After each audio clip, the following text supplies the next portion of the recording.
Did you know that button mushrooms are the most widely consumed mushroom in the world, with over 1 billion pounds harvested annually just in the United States? These little white wonders might look simple, but behind every perfectly packed mushroom on your plate is an incredible journey of high-tech growing, precise harvesting, and careful processing. Join us as we dive into the fascinating world of button mushroom production, from factory to table, faster and fresher than ever before. You might not know, the journey of a button mushroom actually begins with compost. And not just any compost, it's a special blend made from straw, which acts as the perfect growing base for these tasty little fungi. Among the various types, wheat straw is by far the most commonly used. Before mixing it into the compost, the straw is soaked in water to soften it up, making it easier to break down and blend with other organic materials.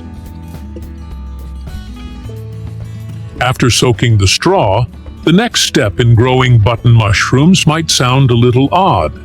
You mix it with chicken or horse manure. But that's not all. Gypsum gets added too. It helps keep the compost from getting too sticky and balances the pH, which makes the whole mix easier to work with and better for mushroom growth. After the compost has been mixed, cured, and sterilized, it gets packed into large rectangular blocks and loaded into growing bins, kind of like big trays or shelves stacked in layers inside massive growing rooms. But before the mushrooms start growing, there's one more key step: casing. That's when a layer of moist peat moss mixed with limestone is spread over the compost in the bins. This case layer helps retain moisture and triggers the mushrooms to start forming. Once the casing layer has settled in and stabilized, it's time for watering and the recovery period. During this stage, the room is kept at a steady temperature between 22 to 25 degrees Celsius, and water is gently applied over the casing layer for about 6 days, around 20 to 25 liters per square meter.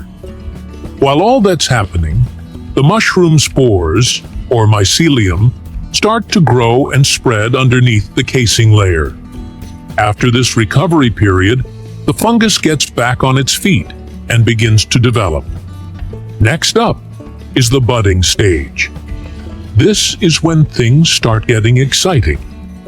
The temperature gets dialed down to around 19 degrees Celsius to trigger bud formation. After about 2 weeks, you'll start seeing the first tiny mushroom buds poking through the surface. And by week 3, boom, they've grown big enough for harvesting. It's kind of amazing how fast they develop once the conditions are just right. In some modern mushroom factories, high-tech harvesting machines and automatic mushroom cleaning systems take over much of the heavy lifting, making the job a whole lot easier. But in places where harvesting is still done by hand, Harvest Day is a lively, buzzing scene.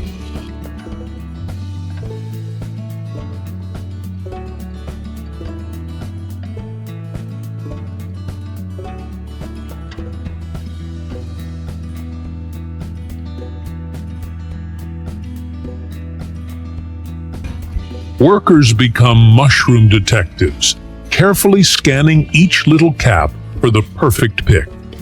With nimble fingers and trusty small knives, they swiftly snip off the base. No wasted time, no bruises, just smooth, precise moves. It's a delicate dance between speed and care, quickly spotting any imperfect spots, gently trimming them away, and making sure only the freshest, fluffiest fungi make it to the next step.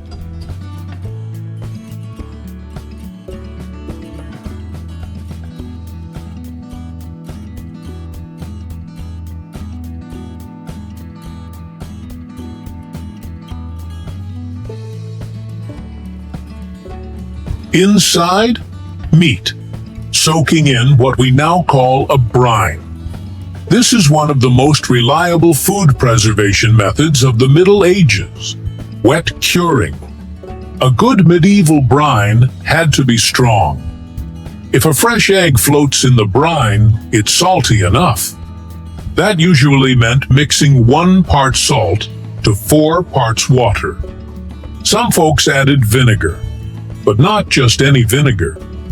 It had to be at least 5% acidity to stop dangerous bacteria like botulism from developing.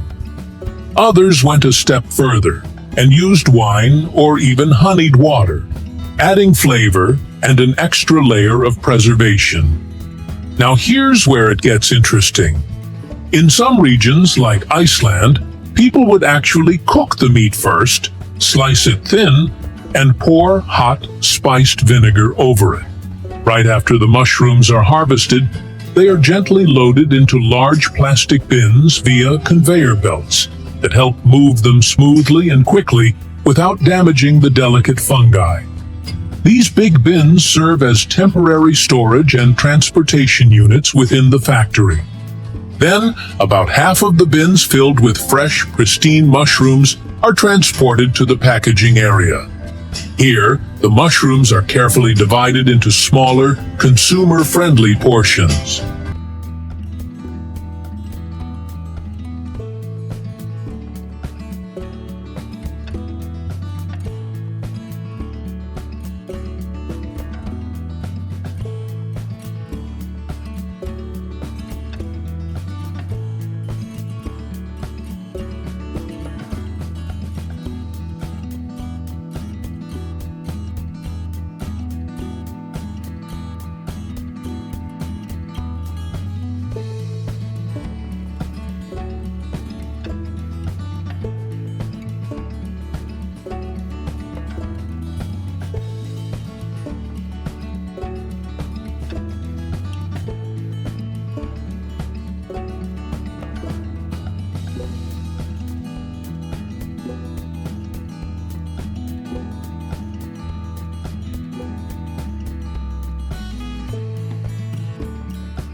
That wasn't just for flavor. The heat helped the vinegar sink deep into the meat, blocking out microbes. Once cooled and sealed in a jar, this mixture could last up to 3 weeks, sometimes even longer in colder climates. And of course, not all preservation methods involved smoke or salt. Sometimes, the simplest solution was the most effective. Drying fish was one of the most common foods to dry. It spoiled quickly, but it was important, especially on days when people weren't allowed to eat meat, which was about 1/3 of the year because of church rules. One of the most popular dried fish was cod, and once dried, it was called stockfish. Only lean white fish worked well for drying. Oily fish took too long. The process was pretty simple. They'd clean the fish and hang it on wooden racks out in the open air. The wind would slowly dry it out, and the goal was to remove as much moisture as possible. This made the fish super hard. So hard, in fact, that before cooking it, people had to beat it with a wooden hammer for an hour, then soak it in water just to make it soft again. One big problem was that food only grew in certain seasons.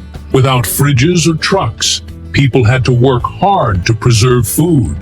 They used salt, dried food in the sun, or let it ferment. It took a lot of time and effort, but It was the only way to get through the cold, hard months.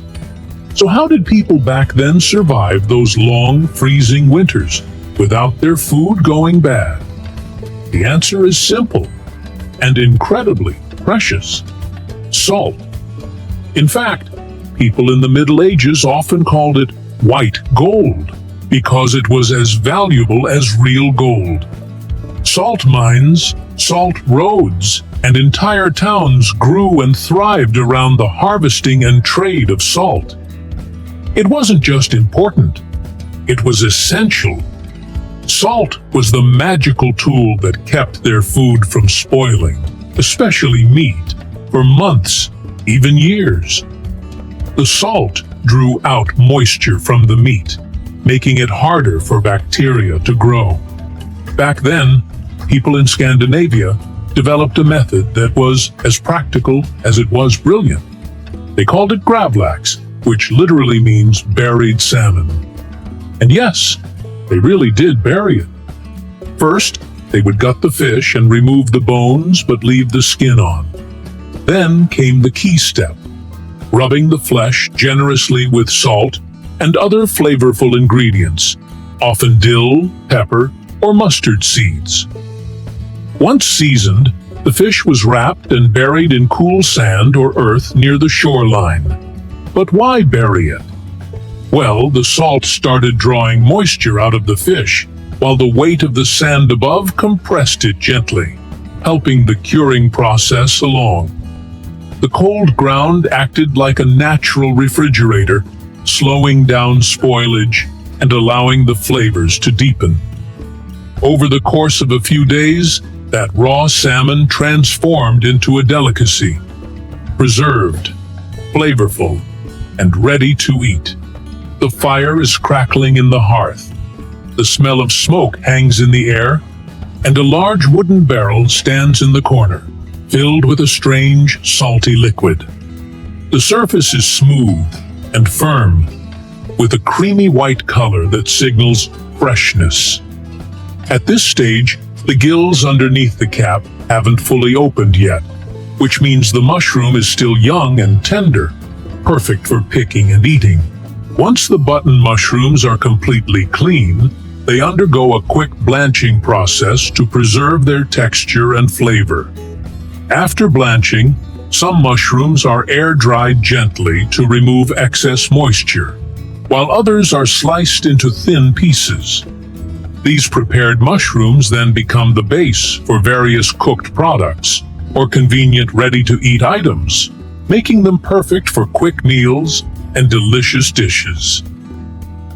Button mushrooms are super easy to slice because their flesh is soft and delicate. These little mushrooms are incredibly versatile in the kitchen. They're perfect in pasta dishes, stir-fries, omelets, salads, soups, and sauces. They also shine as tasty toppings on pizzas and burgers, or simply sautéed with butter, garlic, and herbs as a delicious side, especially paired with grilled steaks and meats. Flavor-wise, button mushrooms bring a mild but satisfying umami taste, which is a savory blend of earthy, meaty, and brothy notes. Button mushrooms are packed with beneficial nutrients like vitamins B and D, minerals such as selenium and potassium, and dietary fiber. Low in calories and fat, these mushrooms are a healthy addition to many meals. And here's the other half of the mushroom bins. They're sent to the sorting area where conveyor systems take over. Along these lines, sorting machines and scanners work together to carefully select only the best mushrooms. These top-quality mushrooms are set aside for further processing, ensuring that only the finest produce moves forward in the production chain. After sorting, the selected mushrooms go through a gentle washing process to remove any remaining dirt or debris, making sure they're clean and ready for whatever comes next in the production line. Imagine a cold winter night in a medieval village. The wind blows through the straw roofs. The market is empty, and there's no fresh food in sight. All you can hear is the fire crackling in the corner. If families didn't save food ahead of time, like dried meat or fish packed in salt, they could go hungry for months. Long ago, people found many ways to keep food from going bad. In medieval Europe, this was very important. Life depended on having enough food when crops failed or enemies attacked. Things like jars of pickled vegetables, dried meat, and salted fish helped people survive tough times. Food also showed your place in society. Rich people had big meals with lots of meat and wine. Poor families ate simple food like watery porridge or hard bread. People didn't really understand healthy eating, and most homes only had a pot over a fire and maybe a stick for roasting. This method worked especially well for both pork and fish. Fish was even more important than meat in many households, not just because it spoiled faster, but also because the church banned the eating of meat on many days throughout the year.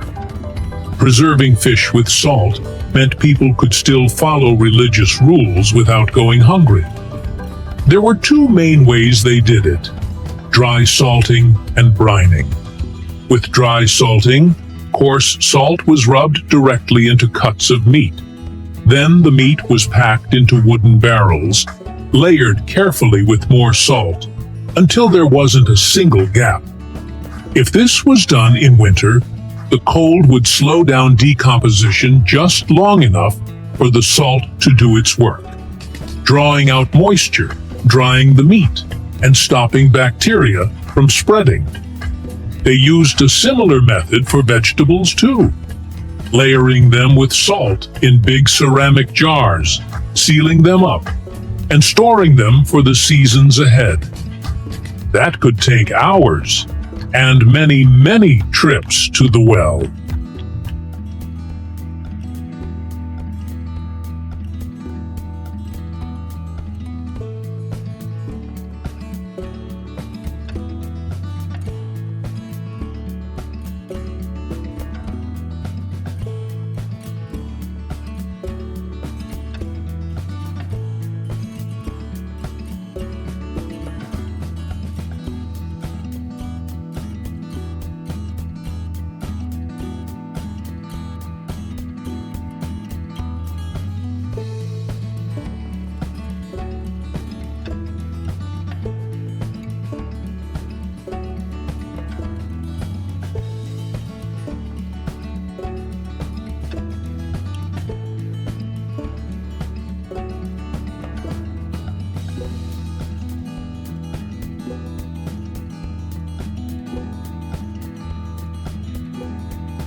The second method was brining, soaking food in a strong saltwater solution. This wasn't quite as long-lasting as dry salting, but it still kept food safe for a good few months. No matter which method they used, before cooking, the first step was always soaking the food in fresh water to get rid of as much salt as possible. If someone today were to taste preserved food from the Middle Ages, they'd probably be shocked at how salty it was. But for folks back then, that salt was more than just flavor. It was survival. To smoke meat, people would cut it into strips, briefly soak it in salt water, then hang it over a smoky fire. As the smoke curled around the meat, it slowly dried and absorbed flavor. Smoke helped prevent flies and bacteria, and kept the meat from going rancid. Smoked fish, particularly red herring, had such a strong smell that it gave rise to the phrase red herring, meaning something distracting or misleading, all because of how overpowering it was.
stockfish tasted different from fresh fish, so it needed its own recipes.